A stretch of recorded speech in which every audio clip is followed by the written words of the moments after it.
বাগুয়া অনন্তপুরের বাজারের পাশে ব্রিজটা দিয়ে ব্যাপক লোক যাতায়াত করার মানে করেন, তো এ ব্যাপারে আপনি এই ব্রিজ ক্ষতি হলে কি রকম ক্ষতি হইতে পারে মানুষের, এ ব্যাপারে একটু কথা বলেন।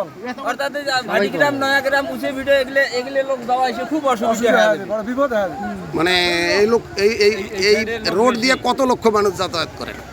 বহু মানুষ যায়, 50,000 ঘুরে বুড়ি থাকি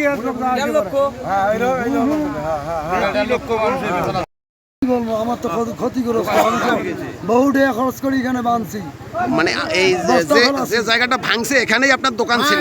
দোকান ছিল, আমি বানছি এটা বস্তা। দোকান কি মানে নিচে নামে গেছে না কি পরিমাণ ক্ষতি ক্ষয়ক্ষতি হয়েছে? মালামাল তো ক্ষতি হয়েছে। কত টাকার? 1.5 লক্ষ টাকা আমার শেষ। মানে ছোট দোকান